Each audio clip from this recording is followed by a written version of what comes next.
الحمد لله رب العالمين والعاقبة للمتقين والصلاة والسلام على سيد الأنبياء والمرسلين محمد الأمين وعلى آله وصحبه أجمعين أما بعد. قال الله تبارك وتعالى في القرآن المجيد: أعوذ بالله من الشيطان الرجيم بسم الله الرحمن الرحيم إن هذا القرآن يهدي للتي هي أقوم. معزز سامعین و ناظرین، قرآن مجید اللہ تعالیٰ کی طرف سے انسانوں کی ہدایت کے لیے آنے والی آخری اور مکمل کتاب ہے۔ یہ دستور حیات اور کتاب زندگی ہے۔ انسانی زندگی سے متعلق کوئی گوشہ ایسا نہیں ہے جس کے سلسلے میں قرآن مجید نے رہنمائی فراہم نہ کی ہو۔ یہ قرآن مجید دین کا ایک مکمل خاکہ پیش کرتا ہے۔ ایمان کیا ہے اور اس کے تقاضے کیا ہیں یہ بھی بتاتا ہے۔ قرآن سے استفادہ کیسے کیا جائے اور اس کی تلاوت اور فہم و تدبر کے کیا آداب ہیں، قرآن یہ بھی واضح کرتا ہے۔ حقیقی علم کیا ہے اور علماء کی تعریف کیا ہے، قرآن مجید یہ بھی متعین کرتا ہے۔ عمل کی کیا کیا صورتیں ہو سکتی ہیں اور ان کے کیا کیا نتائج سامنے آ سکتے ہیں، قرآن اس سے بھی آگاہ کرتا ہے۔ داعی تو ہر شخص ہے، لیکن تمام دعوتوں میں سب سے بہتر اور اچھی دعوت اللہ ہے۔ اس دعوت اللہ کا کیا مطلب ہے، یہ دعوت کیسے مؤثر ثابت ہو سکتی ہے، اس کی بھی یہ قرآن مجید وضاحت کرتا ہے۔ جہاد کسے کہتے ہیں، اس کی کیا صورتیں ہوں گی اور انسانی سماج کی بقا کے لیے اس کی کیا اہمیت ہے، جہاد کی تاریخ کیا ہے، ان تمام پہلوؤں پر بھی قرآن مجید روشنی ڈالتا ہے۔ انسانوں کی ایک انفرادی زندگی ہے اور ایک اجتماعی زندگی ہے۔ انفرادی زندگی کس قسم کی ہونی چاہیے اور اجتماعی زندگی کے کیا اصول و آداب ہیں، یہ بھی قرآن مجید بتاتا ہے۔ انسانی زندگی میں اخلاقیات کی کیا اہمیت ہے، قرآن مجید اس کا بھی درس دیتا ہے۔ قرآن مجید معاشی اصول بھی بیان کرتا ہے اور اس کی بھی وضاحت کرتا ہے کہ مال کیسے کمایا جائے، کس طرح خرچ کیا جائے اور کہاں کہاں خرچ کیا جائے، یہ ساری تفصیلات قرآن مجید کے اندر موجود ہیں۔ اسی طرح سے ایک انسانی سماج میں عدل و قسط کی کیا اہمیت ہے، اس سے افراد کی کیسے شیرازہ بندی ہوتی ہے اور عدل و قسط کو نظر انداز کر دینے سے سماج میں کون کون سی برائیاں جنم لیتی ہیں، قرآن مجید ان تمام پہلوؤں سے بھی بحث کرتا ہے۔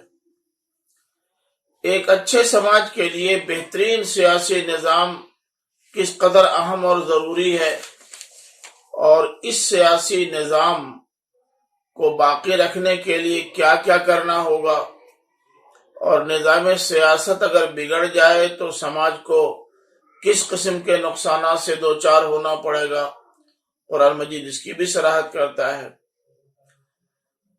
تجارت کے اصول و آداب کیا ہیں، قرآن یہ بھی بتاتا ہے۔ زراعت کی حوصلہ افزائی بھی کرتا ہے اور صنعت و حرفت کا پیشہ اختیار کرنے کی بھی ترغیب دیتا ہے۔ ایک شاندار اور بے آمیز انسانی تاریخ بھی پیش کرتا ہے۔ عبرت حاصل کرنے کے لیے احوال امم اور قصص کا بھی ذکر کرتا ہے۔ معاملات میں امانت و دیانت کی کیا اہمیت ہے، اس کی بھی وضاحت کرتا ہے۔ ایک سیاسی نظام میں کچھ سربراہ ہوتے ہیں، باقی سب مملوک اور محکوم ہوتے ہیں۔ سربراہوں کی ذمہ داریاں کیا ہیں اور محکومین اور مامورین کی ذمہ داریاں کیا ہیں، ان کا مطلوبہ کردار کیا ہے، اس سے بھی بحث کرتا ہے۔ الغرض زندگی کا کون سا گوشہ ہے جسے قرآن نے تشنا چھوڑا ہو۔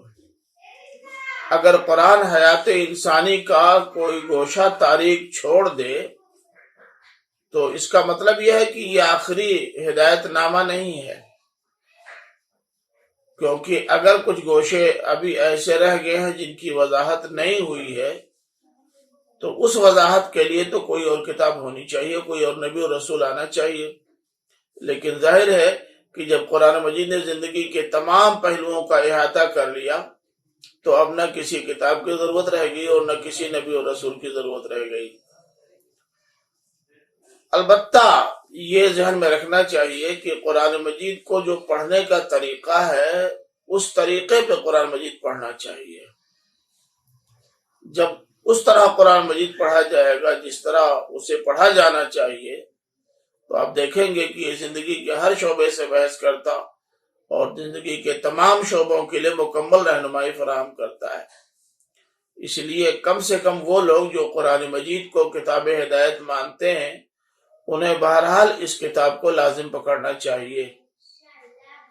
ماضی میں جن لوگوں کی راہیں گم ہوئیں انہوں نے یہی غلطی کی تھی کہ کتاب الہی کو پس پشت ڈال دیا اور ہدایت کے دوسرے سرچشمے تلاش کر لیے، اور جس قدر ان سرچشموں سے ان کی دلچسپی بڑھتی گئی خدائی چشمے صافی ان سے دور ہوتا چلا گیا، جس کا نتیجہ یہ نکلا کہ وہ مختلف خانوں میں بٹ گئے اور جوتیوں میں دال بٹنے لگی، شاہراہ حق گم ہو گئی اور دوسری راہوں پر چل نکلے۔ اور ظاہر ہے کہ جب اللہ کی طرف سے آنے والی ہدایت کو چھوڑ دیا جاتا ہے تو نتیجہ یہی نکلتا ہے کہ سفر جوں جوں آگے بڑھتا جاتا ہے منزل دور سے دور ہوتی چلی جاتی ہے۔ ہدایت ربانی آ جانے کے بعد اب دوسری راہوں پہ چلنے کی قطعاً گنجائش باقی نہیں رہی، ورنہ وہی نتیجہ نکلے گا جو ماضی میں نکل چکا ہے، جس کے بارے میں خود اللہ تعالیٰ نے فرما دیا کہ وَلَا تَكُونُوا كَالَّذِينَ نَسُوا اللَّهَ فَأَنسَاهُمْ أَنفُسَهُمْ أُولَئِكَ هُمُ الْفَاسِقُونَ۔ قرآن مجید پر غور و تدبر کیجئے تو وہ سارے مسائل حل ہوتے نظر آتے ہیں جو واقعی مسائل ہیں، لیکن ان مسائل کا جو حل قرآن مجید نے پیش کیا ہے وہ حل ہمیں دیکھنا چاہیے۔ اب میں مثال کے طور پر یہاں صرف 2 مسائل کا ذکر کروں گا اور قرآن مجید کا حل پیش کروں گا۔ دیکھیے، قرآنی تعلیمات میں سے ایک اہم تعلیم معاشرتی نظام سے متعلق ہے۔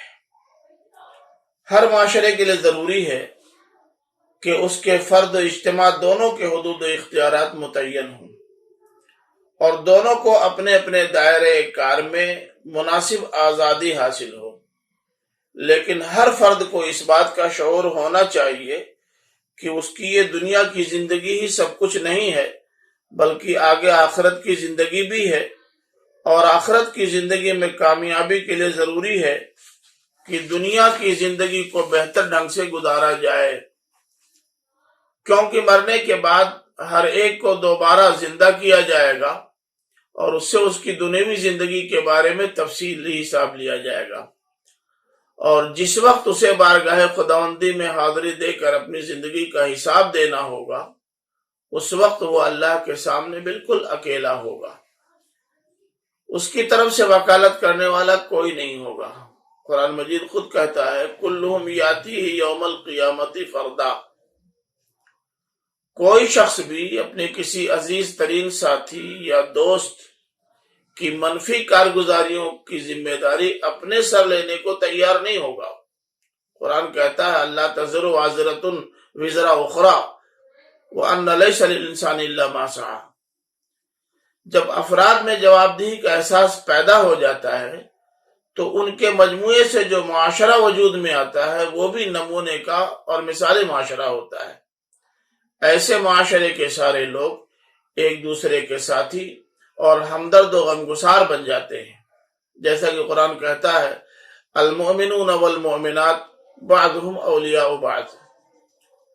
اس طرح کے سماج کا ایک شاندار انتظامی ڈھانچہ ہوتا ہے، اور اس انتظامی ڈھانچے میں ایک امیر ہوتا ہے، باقی سب مامور ہوتے ہیں، اور یہ اجتماعی ڈھانچہ مختلف سطحوں پر ہوتا ہے، خانگی سطح پر بھی ہوتا ہے، بستی کی سطح پر بھی ہوتا ہے، علاقائی سطح پر بھی ہوتا ہے، ضلعی سطح پر بھی ہوتا ہے، صوبائی سطح پر بھی ہوتا ہے، اور ملکی سطح پر بھی ہوتا ہے، اور بین الاقوامی سطح پر بھی۔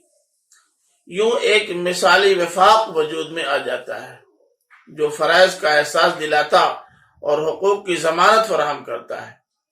ایسے سماج میں مطلق العنانی نہیں رہ جاتی، بلکہ ایک بابرکت شورائی نظام قائم ہو جاتا ہے، اور صورتحال یہ ہو جاتی ہے کہ وہ امرہم شورا بینہم، پھر وہ ایک ایسی امت بن جاتے ہیں جنہیں بجا طور سے خیر امت کہا جا سکتا ہے۔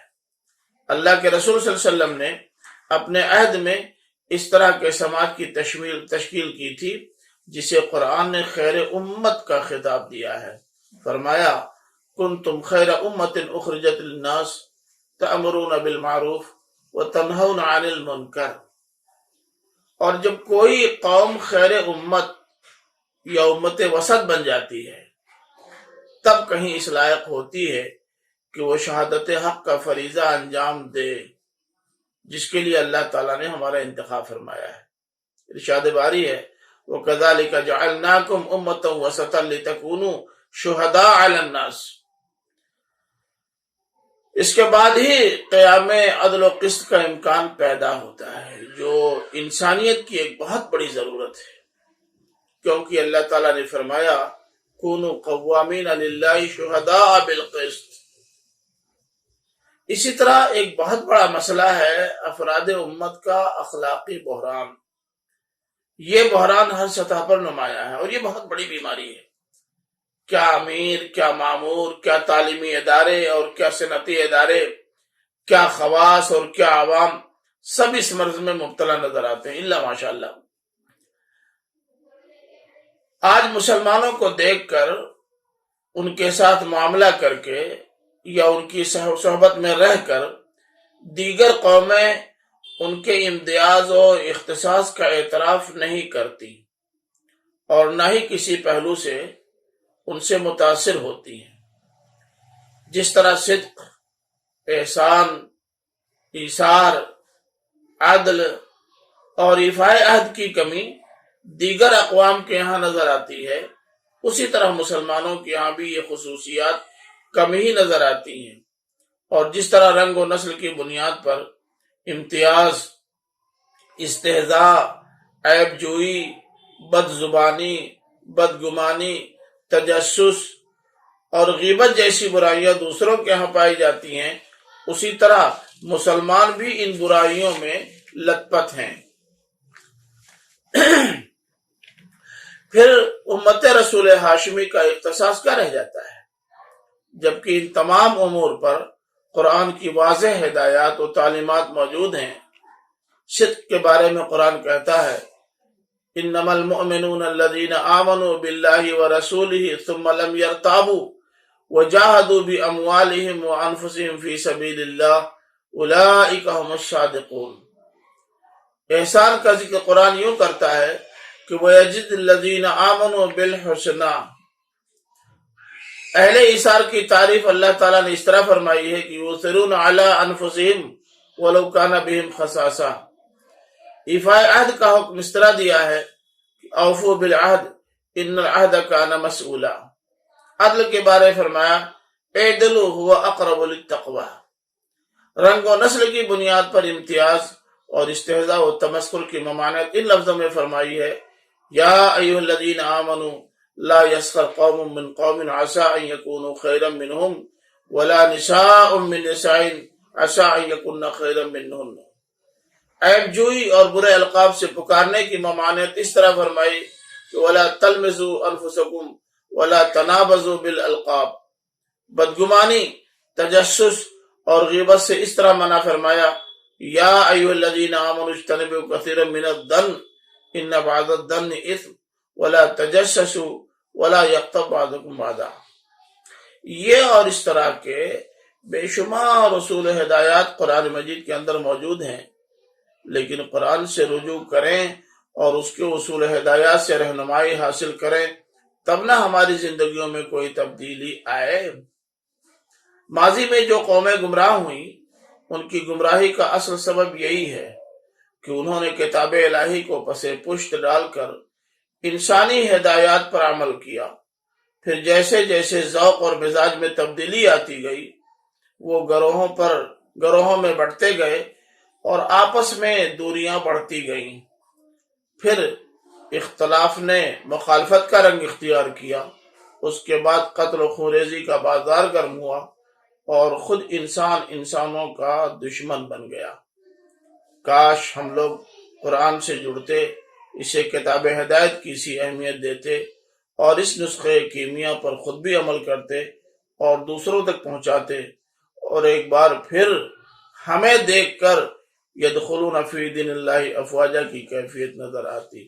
اللہ سے دعا ہے کہ اللہ تعالی ہم سارے لوگوں کو اپنی اس کتاب مقدس سے رشتہ مضبوط کرنے کی توفیق عطا فرمائے، آمین۔ وآخر دعوانا الحمد للہ رب العالمین۔